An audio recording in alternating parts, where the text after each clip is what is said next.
Oi, pessoal! Vamos chegando para mais uma aula do quarto ano, já vai se acomodando aí. Eu sou a professora Mauriele e juntos nós estamos aprendendo muita coisa com o nosso tema, não é verdade?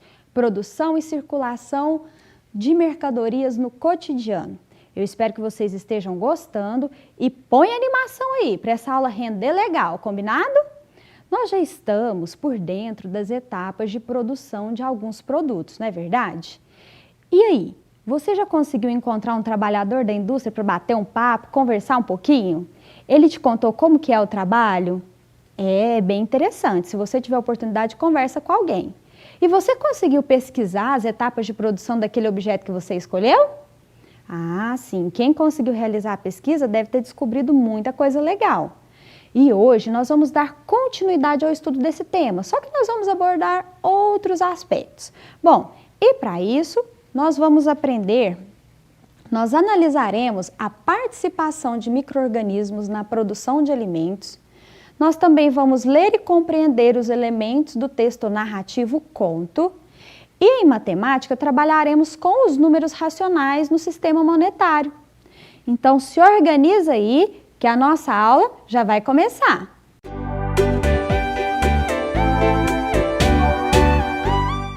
Pessoal, ao falar sobre mercadorias, sobre compras, sobre vendas, o que vem à nossa mente? A primeira coisa que vem à nossa mente? Bom, não sei na de vocês, mas na minha vem o que eu preciso para pagar por tudo isso, para pagar pelos produtos e pelos serviços que eu quero, que é o dinheiro, muito bem. Bom, independente da forma de pagamento, do meio de pagamento que eu use, seja cartão de crédito ou de débito, transferência eletrônica, dinheiro, as cédulas e moedas ou cheque, independente do meio de pagamento, eles representam um valor. Em aulas passadas, a gente já aprendeu um pouquinho sobre a evolução do comércio, sobre a evolução dos meios de pagamento, não é verdade? Lembram da gente conversar sobre escambo? Então, tudo isso foi evoluindo ao longo dos anos e hoje todos os países têm um sistema de pagamentos estruturado, tem a sua moeda para ser usada como meio de pagamentos. E aqui no nosso país, nós também temos o nosso meio de pagamento. E não pensem que isso é só assunto de adulto não, tá? É assunto de criança também. É muito importante, desde já, vocês irem aprendendo a lidar com o dinheiro. Sim, aprender a economizar, aprender a pechinchar. Sim, vocês podem aprender a economizar para comprar as coisas que vocês desejam. E se vocês aprenderem a lidar com o dinheiro desde já, desde crianças, vocês vão evitar problemas futuros quando se tornarem adultos. Sim, problemas como dívidas. Quem sabe lidar com o dinheiro, mesmo que com pouco, aprende a administrar. E isso é muito bom para a saúde financeira familiar. Então, fica a dica. Puxa os pais para essa conversa e a família precisa, hein? Apoiar, incentivar e estimular para as crianças crescerem com essa noção de educação financeira.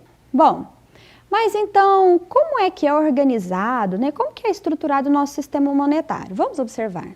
A gente tem as cédulas.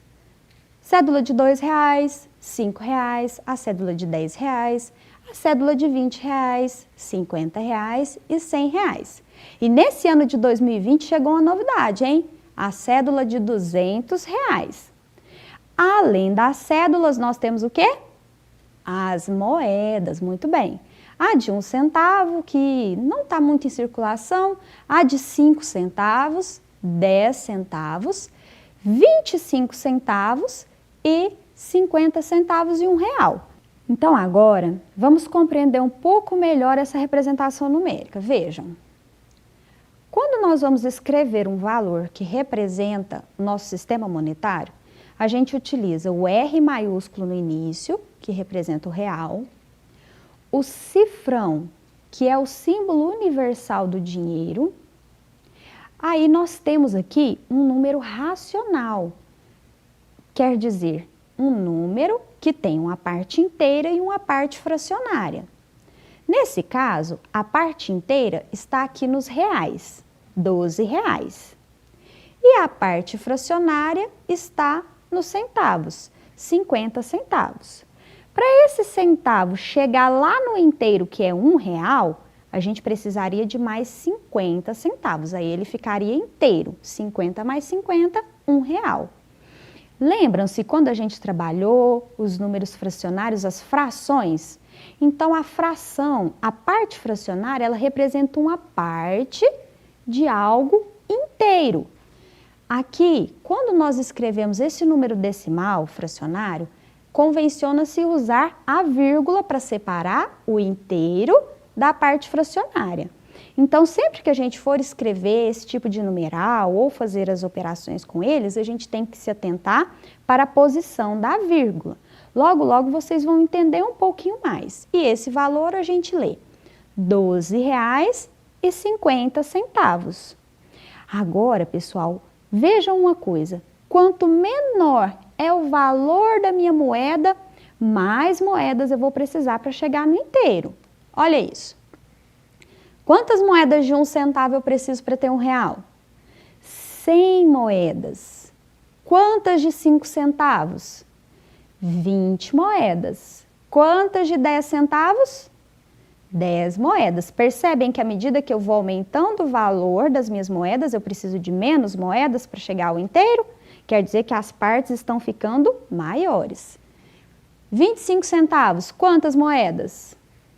4 moedas, muito bem. E 50 centavos, quantas moedas?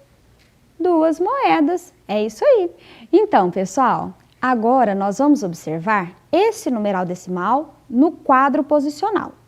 Até hoje, vocês estavam mais acostumados a lidar com os números inteiros, não é verdade? Então, a gente representava os numerais a partir da ordem das unidades. Unidade, dezena, centena, unidade de milhar e assim por diante, não é verdade? Agora não. Agora a gente tem uma parte fracionária e ela vai ser representada no quadro posicional. Vejam comigo. A leitura dos valores no sistema monetário, vocês já estão mais acostumados, reais, centavos, esse tipo de leitura. Porque a gente usa isso muito no dia a dia, quando você vai na padaria, no supermercado, não é verdade? Comprar alguma coisa. Vocês já são mais acostumados a esse tipo de leitura. Mas como é que eu vou ler um numeral decimal que não está representando valores em reais? E vocês vão encontrar esses números em várias coisas por aí. Embalagens de produtos, nos meios virtuais, impressos. Comece a observar que vocês vão ver o quanto esse número é presente no nosso dia a dia, esse tipo de numeral. Então, a gente vai ler da seguinte forma. Primeira linha. 32 inteiros e 25 centésimos. Observem que a parte fracionária, ela está à direita.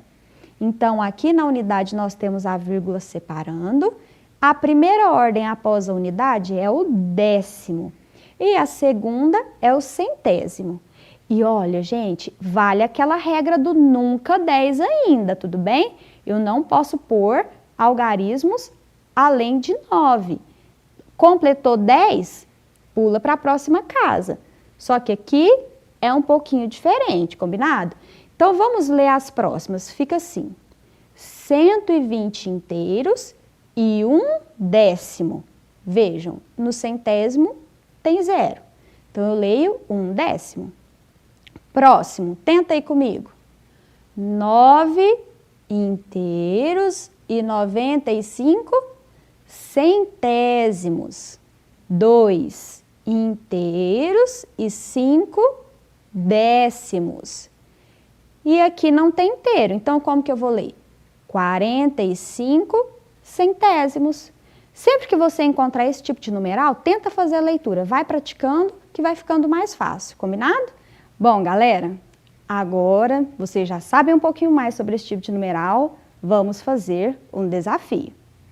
A Marina, ela quer comprar uma camiseta, uma bermuda e um par de meias para o neto dela.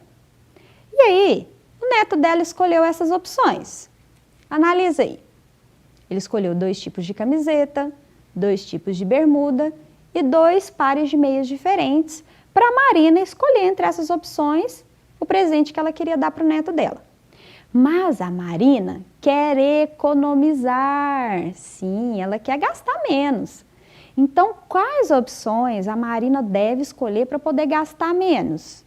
Vamos ajudar ela a escolher? Dá uma olhada aí. Quais das opções representam os menores valores em cada item? Pronto? Já escolheu? Vamos conferir se vocês escolheram certo, se vocês vão ajudar a Marina a economizar mesmo. Vamos lá. É as opções 1, 3 e 6. Escolhendo essas opções, a Marina vai economizar. Pessoal, e olha só, esse tipo de comparação a gente faz todo dia no supermercado, não é verdade? Quando vai fazer as compras? Sim, e não percam na próxima aula, porque eu vou ensinar vocês a fazer cálculos, realizar as operações com esse tipo de numeral. Tem muito cuidado que a gente tem que tomar para não errar. Então, fica ligadinho na próxima aula para não perder as dicas, combinado? Pessoal, quando eu estava lá na minha casa preparando essa aula para vocês, eu me lembrei de um livro maravilhoso, sim, o livro de uma famosa contista e poetisa brasileira, a Cora Coralina. E eu fiquei morrendo de vontade de trazer esse livro aqui para eu poder apreciar junto com vocês, e eu espero que vocês gostem. Olha, esse livro, ele tem ilustrações do Ale Abreu, e essa é a Cora Coralina. Eu quero que vocês utilizem as estratégias de leitura que a professora Renata tem nos ensinado. O quê? Esqueceu? Não, calma que a gente vai relembrar. Primeiro, a gente ativa os conhecimentos prévios. O que a gente sabe sobre isso? As cocadas. Cocada é o quê? Alimento, muito bem. Aí a gente vai fazendo conexões com o que a gente conhece, com o que a gente já viu, com o que a gente já aprendeu. A gente vai visualizando a história acontecendo na nossa mente como um filme. E aí a gente vai perguntando para o texto, o que vai acontecer agora? O que vem depois? E vai confirmando se a gente tinha razão ou não nas nossas expectativas. Então lembre-se de ativar essas estratégias para aproveitar bem a leitura e depois a gente vai fazer uma conexão bem interessante. Então, vamos aproveitar a leitura? As cocadas. Eu devia ter nesse tempo 10 anos. Era menina prestimosa e trabalhadeira, à moda do tempo. Tinha ajudado a fazer aquela cocada. Tinha areado o tacho de cobre, ralado o coco. Acompanhei rente à fornalha todo o serviço, desde a escumação da calda até a apuração do ponto. Vi quando foi batida e estendida na tábua, vi quando foi cortada em losangos. Saiu uma cocada morena de ponto brando, atravessada de paus de canela cheirosa. O coco era gordo, carnudo e leitoso. O doce ficou excelente. Minha prima me deu 2 cocadas e guardou tudo mais numa terrina grande, funda e de tampa pesada. Botou no alto da prateleira. 2 cocadas só. Eu esperava 4 e comeria de uma sentada 8, 10 mesmo. Dias seguidos namorei aquela terrina inacessível. De noite sonhava com as cocadas. De dia as cocadas dançavam pequenas piruetas na minha frente. Sempre eu estava ali perto, ajudando nas quitandas, esperando, aguando e de olho na terrina. Batia os ovos, segurava a gamela, untava as formas, arrumava nas assadeiras, entregava na boca do forno e socava cascas no pesado almofariz de bronze. Estávamos nessa lida e minha prima precisou de uma vasilha para bater um pão de ló. Tudo ocupado. Entrou na copa e desceu a terrina. Botou em cima da mesa, deslembrada do seu conteúdo. Levantou a tampa e só fez "ih". Apanhou um papel pardo sujo, estendeu no chão, no canto da varanda, e despejou de uma vez a terrina. As cocadas moreninhas de ponto brando, atravessadas aqui e ali de paus de canela e feitas de coco leitoso e carnudo, guardadas ainda mornas e esquecidas, estavam cobertas de uma penugem cinzenta, macia e aveludada de bolor. Aí minha prima chamou o cachorro trovador. Trovador! E veio o trovador, um perdigueiro de meu tio, lerdo, preguiçoso, nutrido e abanando a cauda. Farejou os doces sem interesse e passou a lamber assim de lado, com maior pouco caso. Eu olhando com a vontade louca de avançar nas cocadas.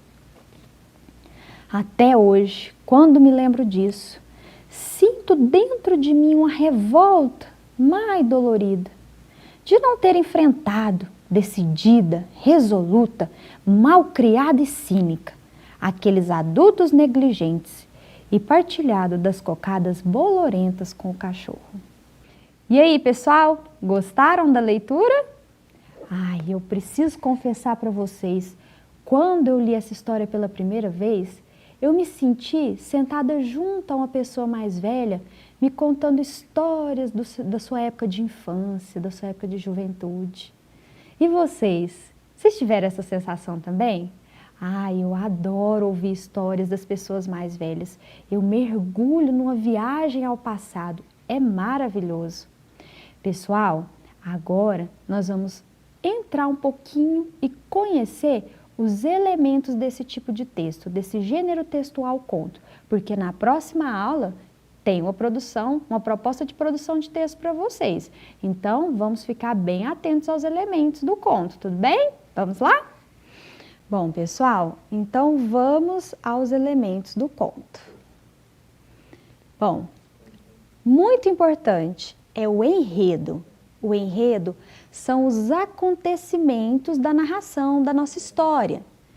Bom, geralmente ele tem uma situação inicial, lá no início, quando se apresentam uma apresentação básica da história, do local, do tempo, dos personagens que ali estão. Depois tem o conflito. O conto, ele geralmente tem um problema, uma situação adversa. No livro As Cocadas, qual era o problema? Ai, a personagem queria muito comer as cocadas, mas ela entendia que ela não podia, estava passando vontade. E aí, esse conflito precisa se resolver, ele precisa ter um desfecho, a situação final. No nosso caso, a situação final não foi muito legal, né? As cocadas perderam dentro da terrina, ficaram boloradas. Não foi muito bom. Bom, o enredo é o básico. É como a história vai acontecer. O que mais tem no conto? Narrador. Narrador é quem conta a história. A gente pode ter um narrador que é observador. Ele vai contando para nós a história à medida que ela vai acontecendo. Nos contos de fadas é bem comum ter esse narrador observador, que vai contando para nós conforme a história acontece. Aí tem aquele narrador que é o narrador onisciente. Ah, ele sabe de tudo. Ele sabe do passado, do futuro, ele sabe coisas que o personagem ainda nem viveu, então ele consegue antecipar. E tem o narrador personagem, que ele é um personagem que participa da história, está vivendo a história e contando ela para nós. Aqui, no livro As Cocadas, que tipo de narrador foi usado? Muito bem, é um narrador personagem, a própria menina, a própria personagem que viveu a história contou para a gente o que estava acontecendo. O que mais a gente pode encontrar? Tempo, quando a história se passa e sua duração. Aqui ela já começa falando, né? Ah, eu devia ter uns 12 anos. Então, quer dizer, já dá a ideia de coisa que aconteceu no passado, há um tempo atrás. Então, esses marcadores temporais é importante aparecer no texto, para o leitor entender quando que aconteceu. Local, onde a história se passa. Essa se passou onde? Numa cozinha de uma cidade que a gente não sabe o nome, de um estado que a gente não sabe o nome. O importante era a cozinha, era o cenário. E os personagens, quem aparece na história? A gente teve a presença da menina, personagem principal, teve a participação da prima e o cachorro trovador. Então, esses elementos são muito importantes e você deve estar atento na próxima aula, quando eu pedir a proposta de produção textual. E aí, ao longo dessa semana, busca uns contos para ler junto com a família, ou ler sozinho mesmo, e já vai analisando esses aspectos. Vocês vão ver que essa é uma estrutura básica que geralmente aparece, ok? E eu quero saber se vocês fizeram uma conexão quando eu li esse trecho aqui, ó. As cocadas moreninhas de ponto brando, atravessadas aqui e ali de paus de canela e feitas de coco leitoso e carnudo, guardadas ainda mornas e esquecidas, estavam cobertas de uma penugem cinzenta, macia, aveludada de bolor. Vocês conseguiram fazer conexão com o que a gente já estudou em ciências? Esse bolor, que processo que a Cora Coralina estava descrevendo para nós aí? Sim, o processo de decomposição dos alimentos, mas ela descreveu de uma forma tão poética que ficou até bonito, não é verdade? Mas não é muito bonito de ver não, o bolor. E quais são os micro-organismos que participam dessa decomposição, que fazem essa decomposição do alimento? Ah, boa memória, são os fungos e as bactérias. A gente já viu, já estudou bastante essa função dos micro-organismos de decomposição. A gente também já aprendeu sobre os males que algumas bactérias podem causar e como a gente pode se prevenir. Agora, hoje, nós vamos estudar um outro lado desses micro-organismos, um lado positivo, os micro-organismos do bem. Vamos lá? Bom, então eu já adiantei para vocês que os micro-organismos também têm funções positivas, chamados micro-organismos do bem. Mas onde é que eles estão? Do que é que eles fazem parte? Por exemplo, pão. Você come pão? Gosta de comer pão? Eles estão presentes no pão, sim, no pão e em vários outros alimentos. Então, nós vamos entender como que os micro-organismos agem na produção de alimentos, na produção do pão. Tem um vídeo bem legal e tem uma experiência nele que depois vocês podem realizar em casa, se tiverem disponibilidade. Então, de olho na tela e vamos aprender juntos!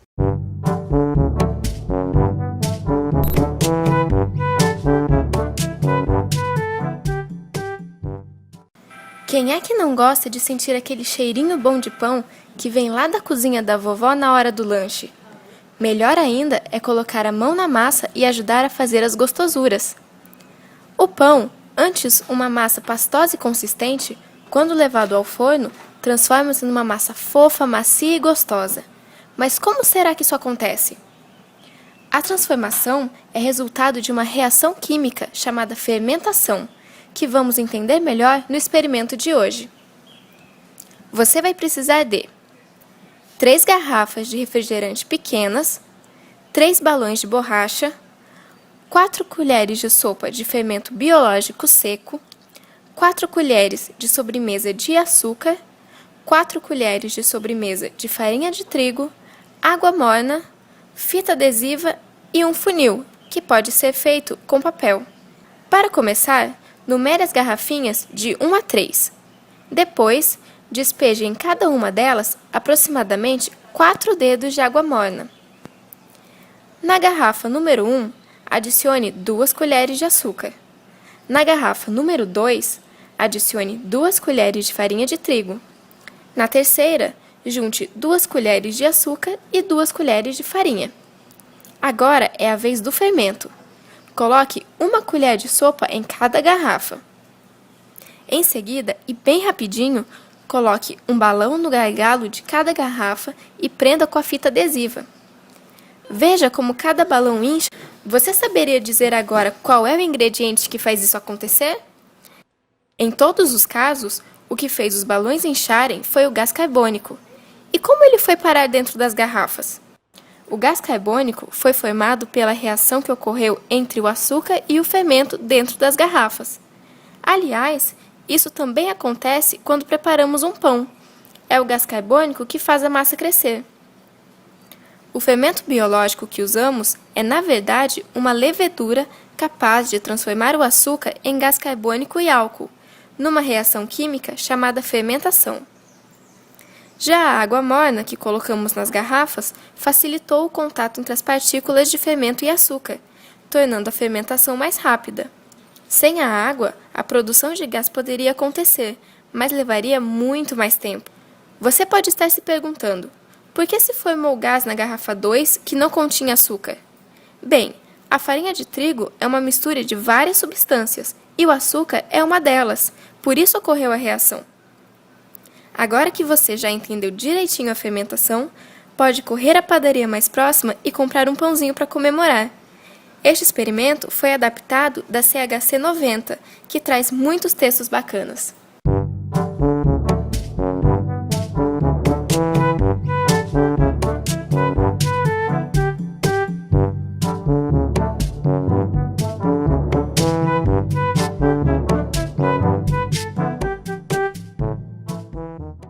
Viram só, pessoal?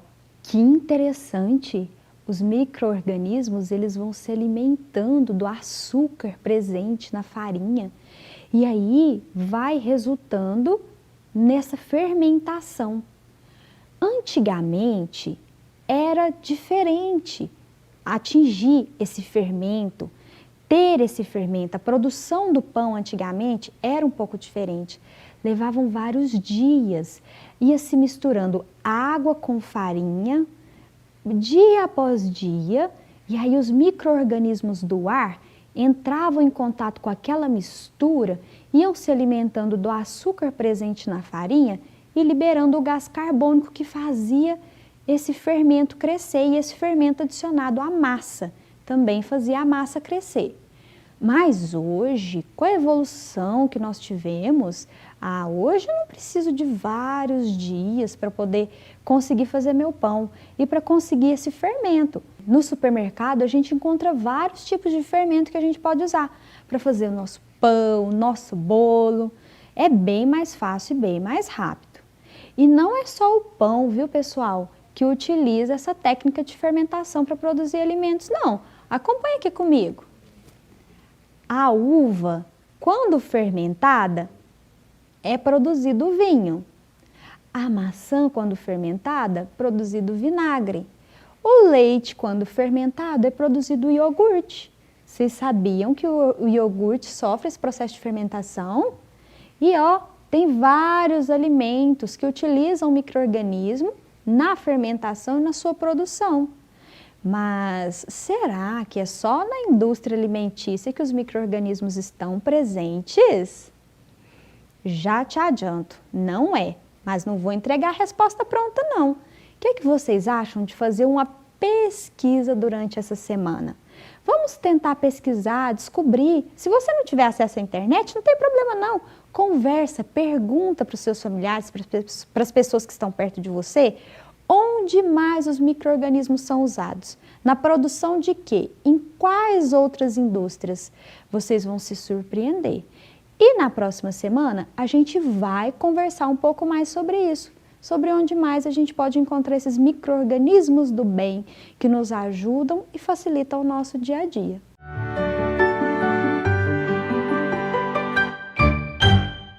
Bom, pessoal, a nossa aula está terminando.